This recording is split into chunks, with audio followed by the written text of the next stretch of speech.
It's very much improved our access to information and decreased phone calls to the operating room to get information about the schedule, decreased trips to the pre-op clinic to get information about the pre-op, decreased almost entirely our use of paper records and waiting for paper records. In fact, I tried to get a paper record for a research indication this past week, and the system doesn't even support getting paper records anymore.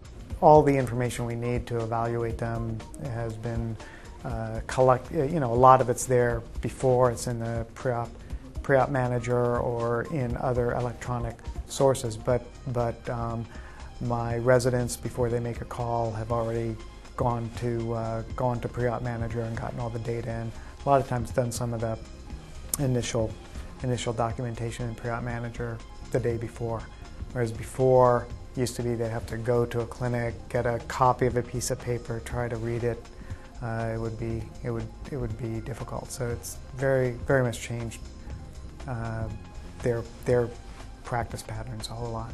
Picis Remote Access is really about allowing users of the system applications a little bit more freedom and ability to interact with the system, so that essentially, rather than being forced to be at a patient's bedside or close to the patient's bedside, maybe in a clinical office or another environment, you can actually do it from a greater distance, and that just increases user uptake of the system. Being able to access the system either from an office or from a desktop somewhere, or even potentially from home, is a big hook to what are sometimes quite busy professionals who may not have time during the normal working day to look at what's coming up in the rest of the week.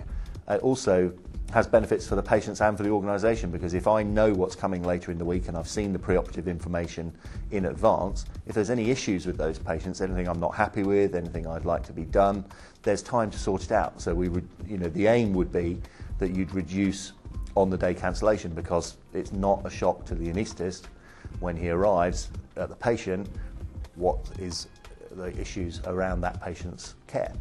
He's already had a chance to look, the pre-op's been done, and he's able to access that information at a much earlier timescale than previously we've ever been able to do. By doing that, hopefully what we can do is to reduce the number of delays, the number of cancellations on the day, so that we use our theatres to their absolute utmost utilisation.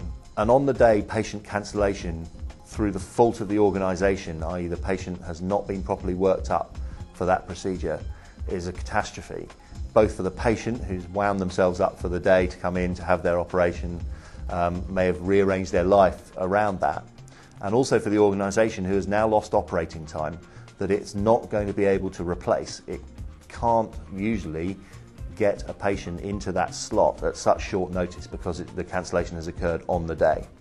You have to be able to use your surgical resources, your operating rooms, to their utmost to reduce the amount of waiting time for your patients.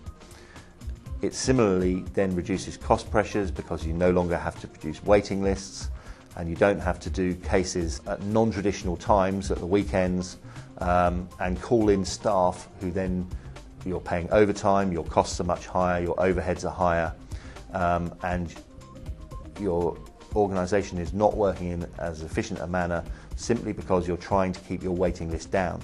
If you can move those patients away from your weekends and out of hours work and into your normal working week where you're already employing your staff, your costs are already being incurred, that's a much more efficient workflow and a way of working for the organisation, and it's a much cheaper way of providing that surgical care for that patient.